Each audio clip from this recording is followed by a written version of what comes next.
This is Malta News Live with Cyril Delmas. Good evening. Welcome to the fourth episode of Malta News. The stories tonight. After SATA Bank has been shut down by the authorities, self-employed foreigners living and working in Malta are facing hard times to open current accounts with all the local banks. The MFSA is watching this situation. And I'm welcoming Arnold Cosola, co-founder and former leader of Alternativa Democratica and former Secretary General of the European Green Party. We're going to talk on the lack of equality in banking in Malta. But first, an interview with SATA Bank client Alex, whose family is currently being troubled as all their private and business funds are frozen. Friday afternoon. We're in front of SATA Bank headquarters in Parcheville. We've been asking for client interviews in the Facebook group Victims of SATA Bank, and some of them confirmed to talk to us. When trying to record these interviews, we are being watched by 2 local policemen and a team of the Armed Rapid Intervention Unit. Although there's nothing wrong with being watched, some clients are scared off from giving interviews due to this unusual police presence. Only Alex from Ukraine, who's been living and doing business in Malta since many years, wants to tell us more about his situation. A desperate situation for his business, his family, and especially for his wife, who has cancer. Terrible. I haven't money even. I kept account just in SATA Bank. All credit, all cards in SATA Bank, you know. I couldn't pay for something, especially for treatment to my wife. Of course, for the business it's terrible as well, because I keep in shipping business, ship operator. For 14 years I was a client of Bank. We had and still have good relations with Bank, but one moment in March or April 16, SATA Bank, our friends, I can say nothing against them, told us that we can work just with super client, I don't know, and maybe due to nationality, because I am not Maltese, I don't know, without an explanation. Please, could you close the account with our bank? We are fully satisfied to working with you, but it's our policy. And after this, I start to run to different banks, and just SATA Bank opened me account. I am a client. I was a client of SATA Bank since I think April, maybe May 16. I kept all my money and company money, private money, everything in SATA Bank. I have now problems with salary for my crew members, for banker and for disbursement, everything. In fact, it's collapsed for my business. And it's collapsed for my private life. Everything changed during Sunday morning when my wife couldn't make payments from the credit card in Germany, in Regensburg. You know, she even couldn't pay for the hotel where she stayed at that moment, because she had a treatment in St. James Hospital in Germany. And our friends in Germany helped to pay for hotel, for this, to borrow money, and Wednesday late evening she came back to Malta. And did you receive an apology from SATA Bank? No, just what I can see is announcement, you know, wait, be quiet, and nothing else. I sent numerous mails to SATA Bank, I sent emails to FFCA and reply, please apply to SATA Bank. I understand they couldn't reply for everything, you know, even to pass through emails. But at least I don't know what to do, really. I couldn't suggest how to do, what to do. I just telling the story of my life, of my business problems, of my personal problems, for my family, for my wife. It's terrible. And we wish all the best to Alex and his family. Unfortunately, the police refused to give a statement on the presence of the special unit due to administrative reasons. Other authorities are more cooperative. The MFSA told our newsroom what they are doing to enforce the expats' legal right to open local accounts easily. The Malta Financial Services Authority has recently carried out a mystery shopping exercise on opening bank accounts in Malta. A number of unsatisfying findings have been published in September. The MFSA's report confirms investigations of this newsroom. Some employees didn't give out full or correct information on banking products, or verbal or handwritten information only. The authority points out that any legal resident in Malta or in any other EU member state has the right to open a basic account with Maltese credit institutions. Such a basic account normally includes the ability to send and receive transfers, the access to online and mobile banking, as well as a debit card for ATM withdrawals and online payments. The MFSA further points out that Maltese banks are to provide such accounts irrespective of the consumer's nationality or place of residence, gender, financial circumstances, employment status, level of income, credit history, or even personal bankruptcy. The document required for opening a basic account is one of the following: a Maltese identity card or a Maltese residence documentation card, another EU member state's identity card or another EU member state's passport, or even a temporary identification document. Maltese banks are not to introduce or implement policies or procedures which may directly or indirectly impose any unnecessary, difficult, or burdensome restrictions. The MFSA also states that credit institutions are still bound with national and European anti-money laundering legislation and can refuse to open a payment account where to do so would be in breach of said legislation. But the MFSA does not specifically comment on this newsroom's further findings. Employees of some Maltese banks keep asking foreign residents for much more documentation than actually required by local and EU anti-money laundering laws. A well-known practice of certain banks to avoid dealing with self-employed foreigners. The authorities' mystery shopping only found that the list of required documents appeared to be inconsistent across branches of the same credit institutions.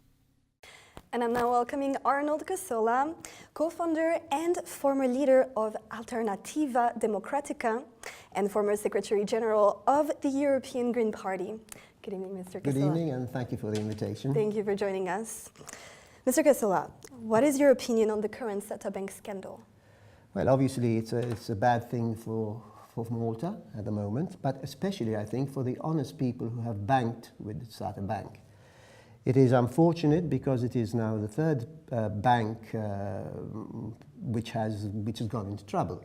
I mean, this is the third case in the recent couple of years. We have had Nimea Bank, we have had Pilatus Bank, and now we have SATA Bank, which for some reason or another have been connected to dirty money investments. How do you explain all of this? Well, I think the major problem shows us that the due diligence that was supposed to be done was not done properly. And in this, I would say that the MFSA has its own faults. I would not say the MFSA today, which has a new chairman and new directors, but the MFSA until at the beginning of this year, we had as a chairman Professor Bannister, who had been there for 22 years, unfortunately had a lot of faults which were being pointed out. What are the faults? Both locally and internationally. The faults were multiple. For example, and when I spoke to foreign politicians, they would be, and when they discovered these things, they would be really shocked that the chairman of the MFSA, who is supposed to ensure that things are done properly by the book, actually was a director of a company in the Cayman Islands, in these tax havens. He was also, he had shares in mining companies in Russia, which again were not declared and so on. So this was already ringing bells.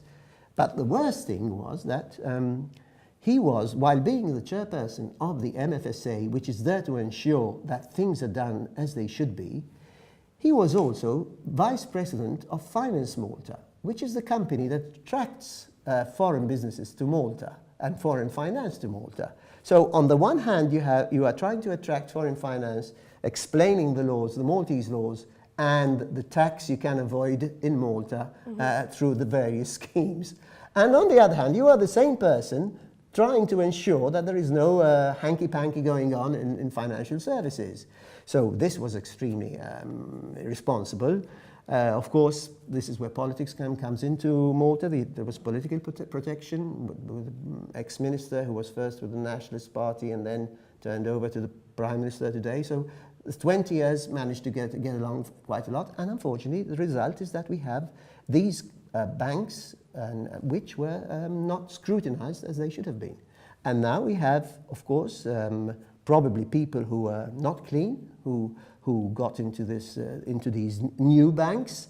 But there are also many good, good, honest people, normal people, Maltese, EU citizens, maybe non-EU citizens, who have invested also their money in these banks because maybe also operations are much easier to go by and there is less bureaucracy.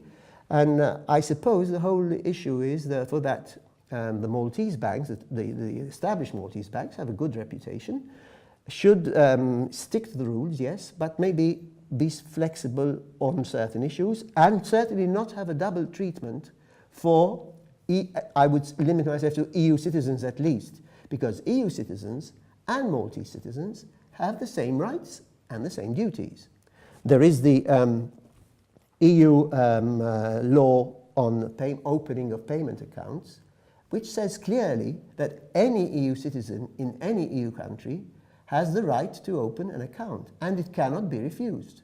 So how do you explain it hasn't been the case? Well, it can only be refused if there is suspicion of money laundering and of financing terrorism. So obviously the Maltese banks are being very rigid on this, and not all of them, of course, and not all branches, because that's another issue. You can have things varying different situations in varying. a different city or town in Malta, and these 18 by 28 kilometers. And therefore, when people find themselves, little thing, for example, you need, obviously, if you want to open a bank account, to prove your identity. That's fair enough. Yes. Well, in Malta, an e-card, an e-identity card, is sufficient and is legal. And that is valid both for Maltese and for EU citizens. Yet, most branches, or some branches, do not accept an ID card, a European identity card, but want a passport. Now, that could be very good for British people, because the British do not traditionally have an identity card, but it is not normal for French, Spanish, Lithuanian, or whatever. So why this discrimination? A Maltese can open a bank account with an identity card, and a foreigner cannot. And going back to the clients of SATA Bank, do you think that they're left out by the government? Well, rather than, being left out this is just new, and obviously they don't know what's happening, because probably we don't know exactly why the bank has been stopped in its operations. Other people have been through it before through Notamment Bank, which also was stopped in the beginning and then blocked, and now people are risking losing all the money, not all of it to be fair, because in that bank you had the European deposit scheme where up to 100,000 you got back. So the people had up to 100,000 they were safe. But if you had over 100,000, that's blocked in the bank. Now it seems that with SATA Bank, there isn't even this guarantee, which I find very strange. In an EU country, after the crisis we had in 2008, this was introduced Europe-wide, European Union-wide, where all major banks, serious banks, would refund you. There is this national scheme which would refund you the 100,000, the first 100,000 you have in the bank. So people don't know what's happening. I have read issues of people having 4,000 in the bank, but it's their life savings. Pensioners, and that means a lot. Everything is relative in life. We have seen the situations of business people who have to pay their employees and cannot use their money. They are blocked. So it is, unfortunately, my experience in seeing these things happen is they are not solved very quickly. And it takes a long time. And in the meantime, a business can get destroyed.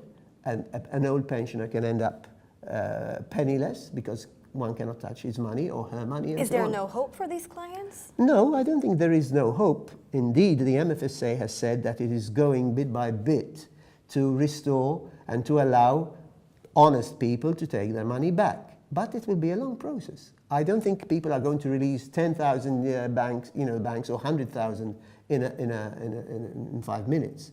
So this is the unfortunate thing, which goes back to, as I said, the due diligence not having been done properly on these banks.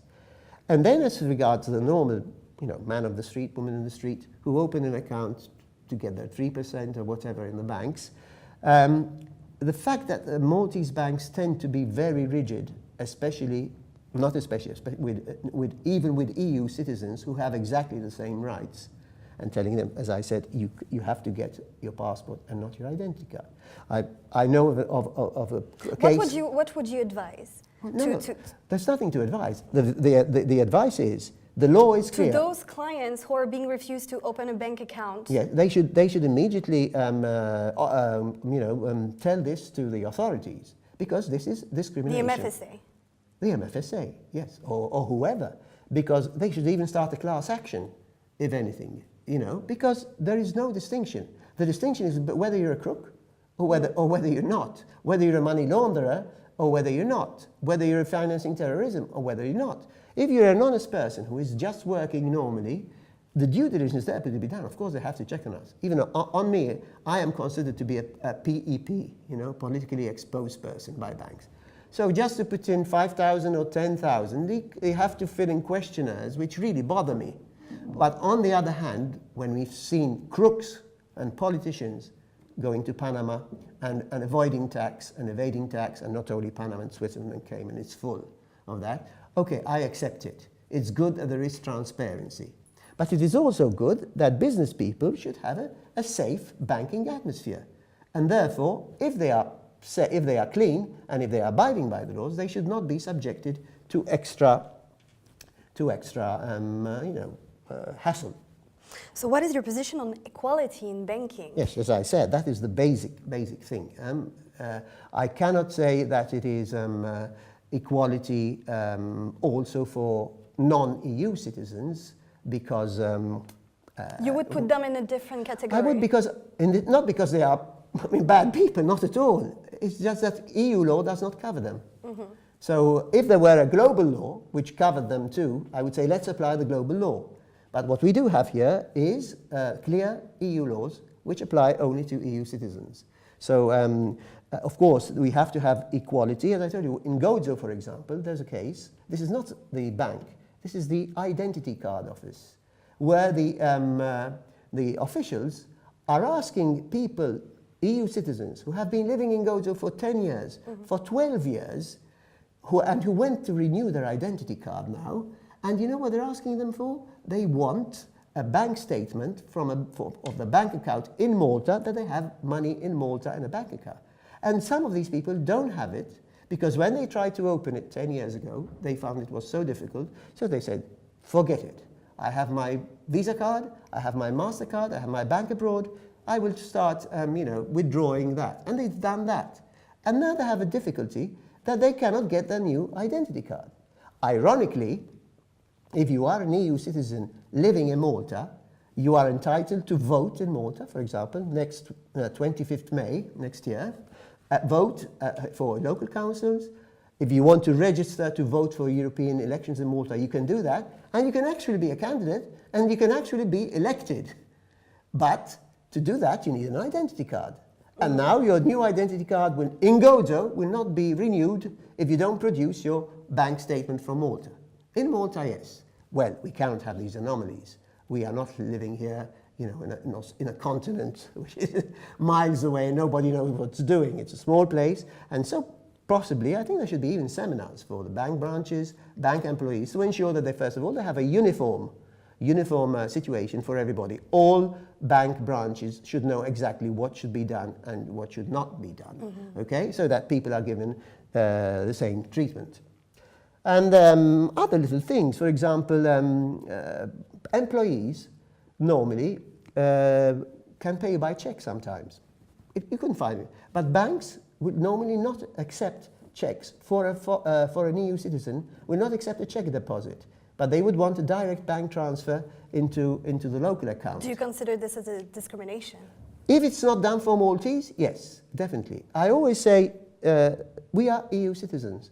On this issue, there is no question of Maltese or European Union citizens. We're the same, and we have to be subjected to the same thing. Another thing, for example, there was an experience of EU citizens coming to Malta with a bank reference of the bank in their country, in Spain, in Portugal, wherever, and presented to the bank here, and the bank in Malta will not accept the reference. Now, I can even understand maybe them being wary about the possible falsified documents, which can happen with the crooks.